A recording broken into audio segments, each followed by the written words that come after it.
What is going on, you guys? It's your boy Average Bob, and in today's video, we're going to talk about the Week 5 matchup between the Giants and the Seahawks. The Giants came away with this one, 29-20. I honestly think this was their most complete game of the year. So with that, let's dive into it. I want to talk through some things as we go through the highlights here. But incredibly efficient performance from Daniel Jones. And, going into this game, my biggest question marks was, who is going to step up on this Giants team with Malik Neighbors out? And Tyrone Tracy Jr. stepped up in a massive way. 18 carries, 129 yards, no touchdowns, but he really was so efficient running the ball with a long of 27 yards. And then on the wide receiver side of things, Darius Slayton caught that massive touchdown pass, and then Wandell is, short but efficient.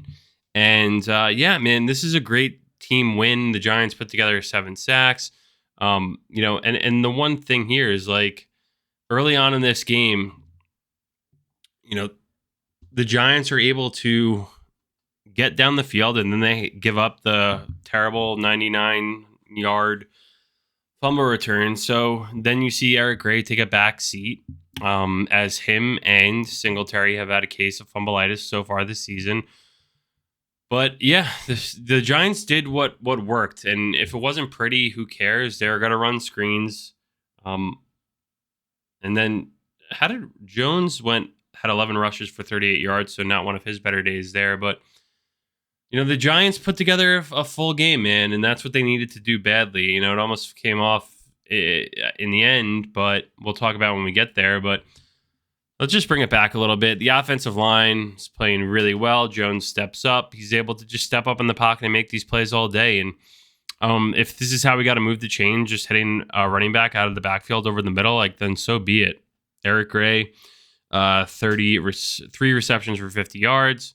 And then, honestly, I don't really know what happened here. I'm always pro, just let it play out.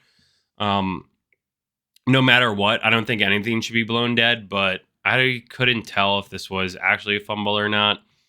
Maybe we'll just get another replay here. But again, you have to let things play out in the NFL and not blow them dead. So I agree with them allowing to do that, because at the end of the day, you could come back and then just look at whatever happened. It's just hard. It's hard for me to say. Maybe someone else has a better angle that they could send me in the comments here. But again, you shoot yourself in the foot after a. Let me just jump back to the play-by-play here. So, because I think it was how many plays? 16 play, 79-yard drive, and you've shot yourself completely in the foot, and then you get the ball back, but. Tyrone Tracy looks good, man, and this is what I was hoping for when they drafted this guy, was someone who didn't have all the tread on their tires like a Saquon did, or obviously Saquon was the only playmaking guy that we had for a very long time, but you can see he's picking things up on the go. It's fresh for him. Great read by Jones here, but here's the thing, guys. This is what I wanted to see. With Malik Neighbors out, with no Saquon this year, can Daniel Jones start making guys better? And the answer in this game was yes, but it started with the Giants being able to run the ball. Now you're getting all these linebackers coming up looking, and the guy who's supposed to be covering Theo Johnson's like, oh crap, they already got me burned. I'm just going to go look at the flat, because I guess they're running his zone, but Daniel Jones just plops it right over the second level, right into Theo Johnson's lap, and this is what they could be successful with all season if they could keep doing this. Go 4 wide, little ace here. I had Danny Dimes anytime touchdown, and I was like, he's gonna run one in.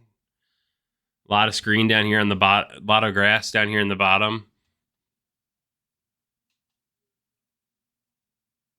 Doesn't even matter, because you're kind of getting a little mesh route up top here. Not the most efficient sort of mesh, but you're getting a 3-yard drag for Wandell, and if there's no cornerback sitting here, safety flying up, you can see the safety kind of flying up here, but he's going to run into, who's that, Hyatt?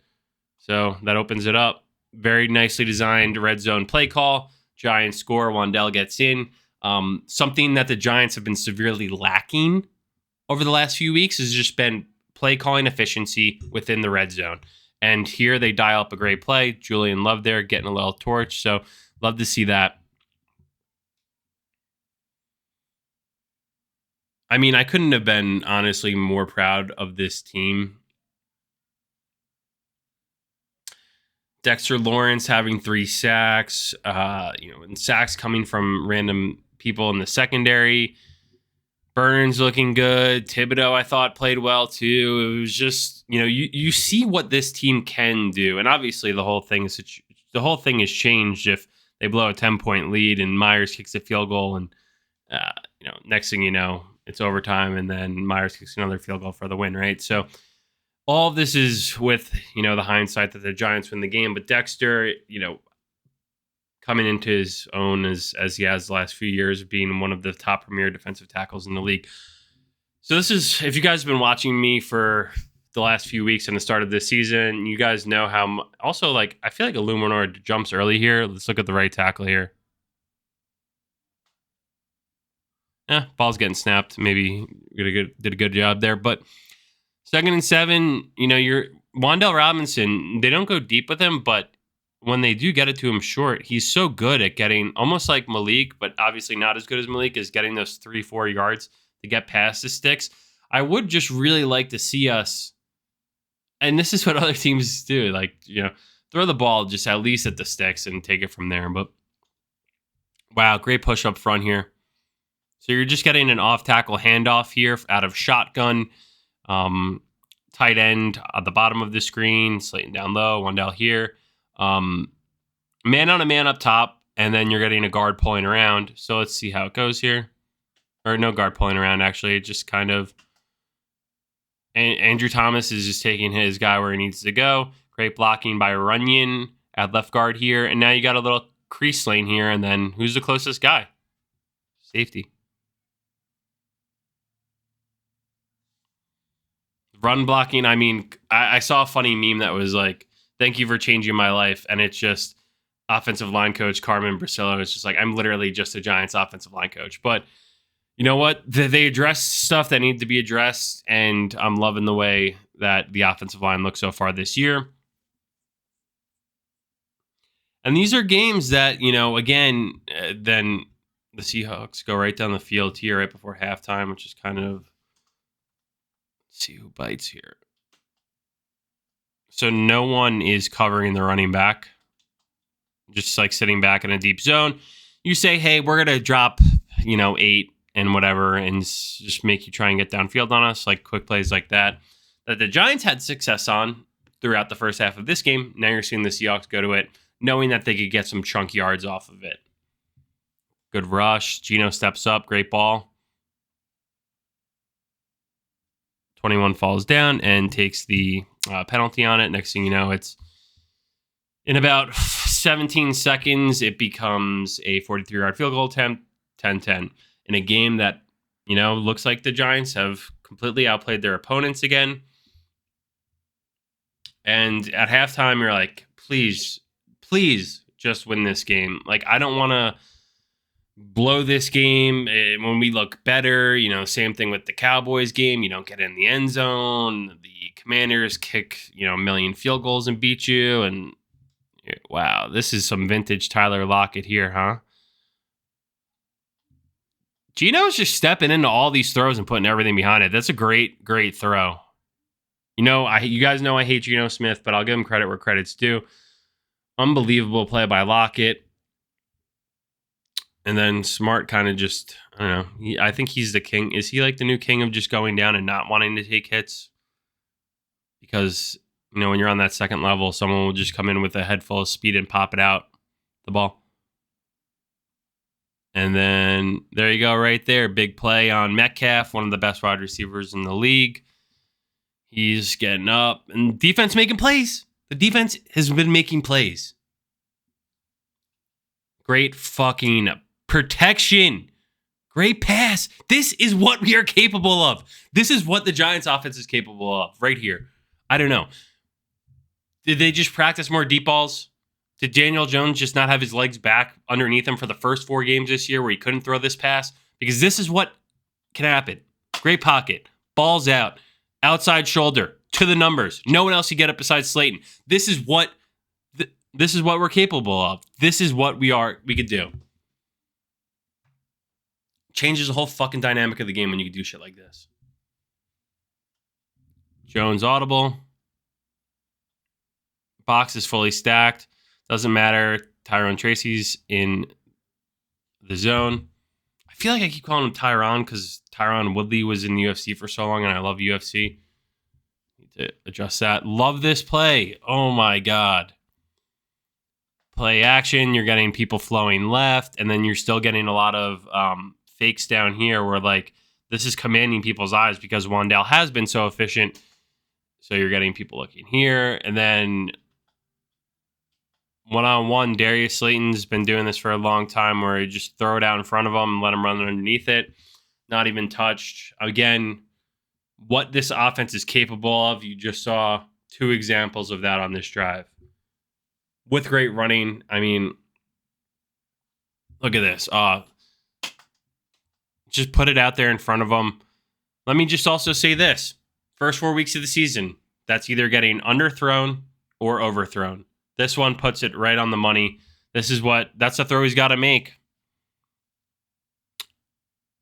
Geno finally getting out of the rush here. And yeah, guys, the first 2 or 3 weeks of the season, the Giants were getting killed on the run. They have changed a lot. Obviously, the Seahawks went for 102 on 11 carries rushing. 72 yards of those are from Geno Smith scrambles. So if you look at it objectively, last week versus the Cowboys, you had Dowdle and Ezekiel for like 80 yards. This week, you're looking at Kenneth Walker going 5 for 19 and Charbonnet 2 for 11. Giants D's playing good right now, guys. Look at this hole. Out of shotgun. We're running out of shotgun here. Like, what? All right, you getting a pull from Runyon. Lead up, just power. Luminar blocking out. Boom. Collide right there. Great blocking down. Oh, wait, no.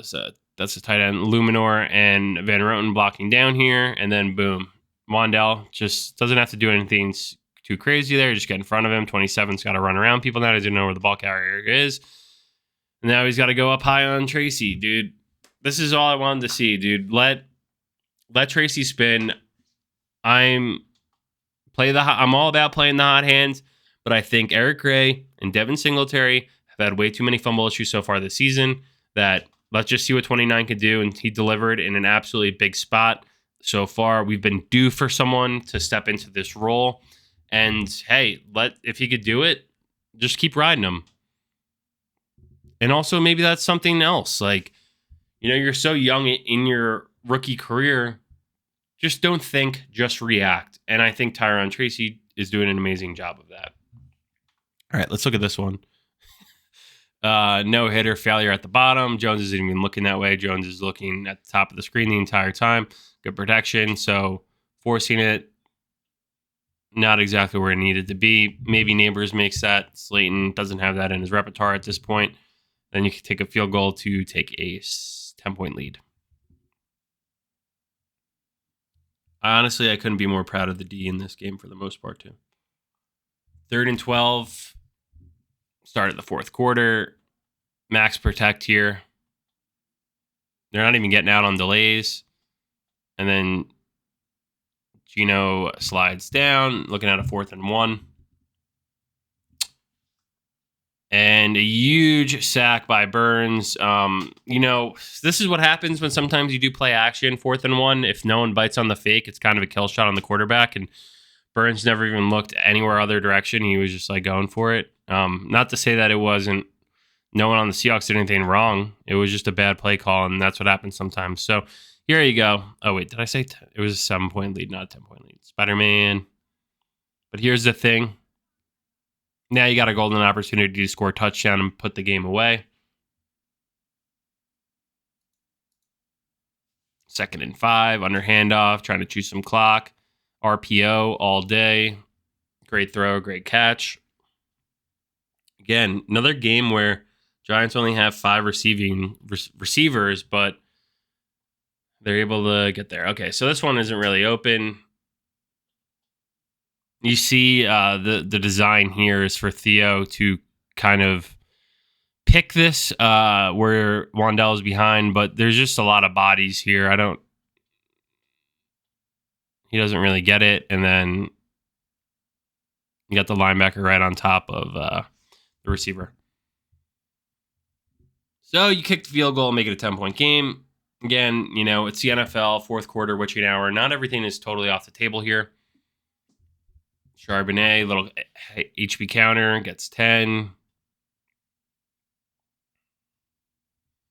Clock ticking, 12th man, desperately wanting to see the ball go down the field here. Oh my goodness gracious, it's just 3rd and 6. Guys putting their ears back. One-on-one, look at the leverage here from Sexy Dexy, how low he is. And then you also got a diabolical spin move by Brian Burns right next to it. Gino's not going to have any chance versus this. Let's just appreciate this. Whoop. And then Kayvon's there too. And guys just rolled up. Just unbelievable. You see what this team's capable of points, guys. It's just putting it together. So they punt. I mean, how is Danny Dimes still taking these hits in his career? Go down. Throw it away. Or no, you got to go down because you want clock to roll. But come on. Why are you taking an unnecessary hit like that? Look at who's that? Whitlock or Fox? I don't even know.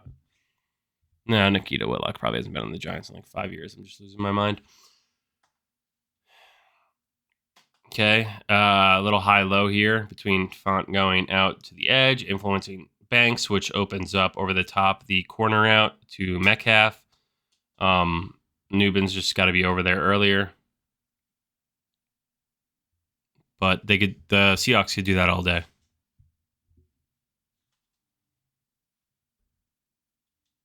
Check down to Walker. Easy first down. Ball could have popped out there to end the game, give Giants another gift wrapped one. But, Giants sitting back, trying to get a rush as the Seahawks can, pass down the field. I think the Seahawks did a pretty good job of that last week versus the Lions getting down the field fast. They do have the ability to do so. Someone's got to touch them. Between Lockett, Smith and Jigba, Metcalf. There you go, little middle screen. Clock ticking. Almost seems inevitable that the Seahawks are going to punch one in here. Good throw, wide open. Let's look at it here. Gino's kind of looking him off. Cover 2. Both safeties are kind of influencing over. It just looks like Bobby Okereke doesn't sit back a little bit further. Because of that distance, it's just dinking and dunking over his head. Probably how you draw it up for a 5-wide play right on like the 11, 12-yard line.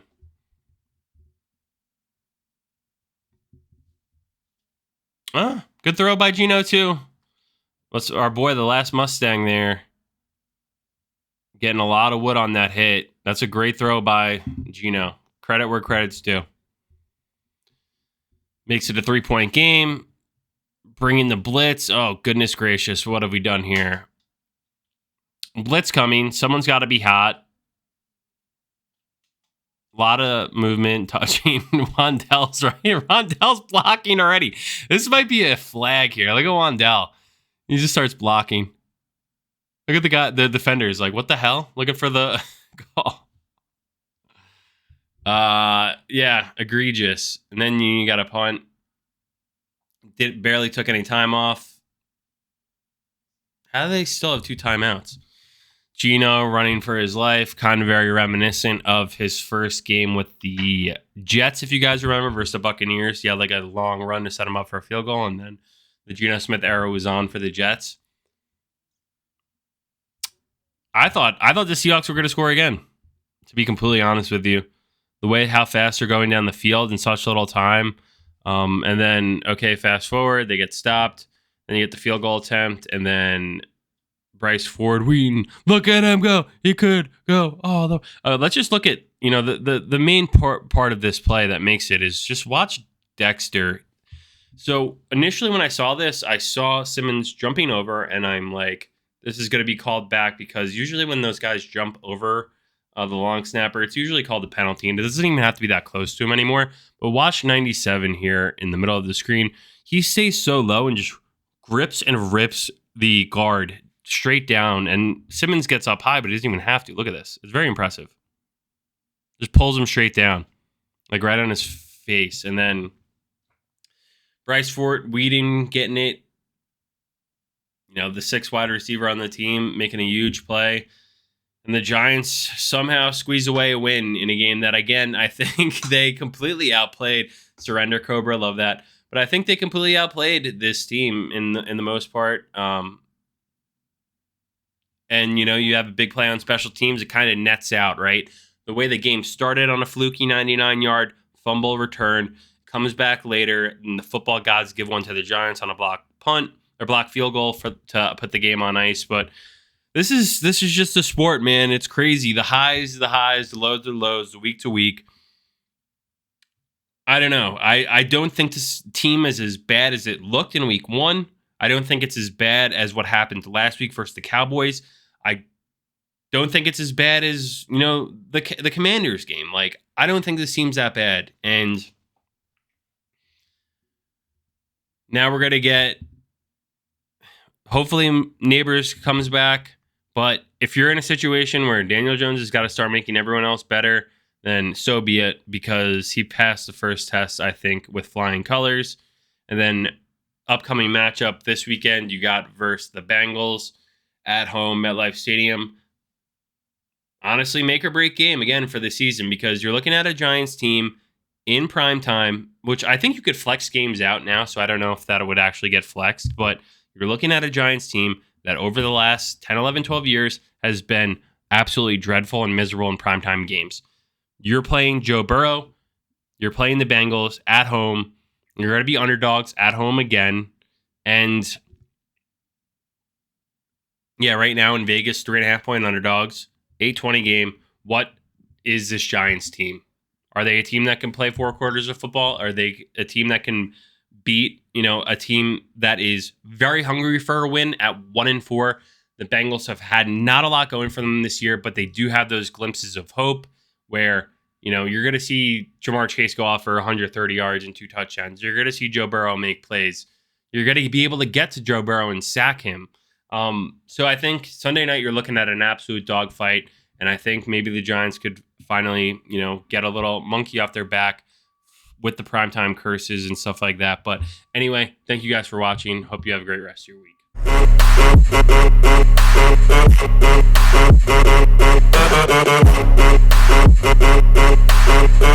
week.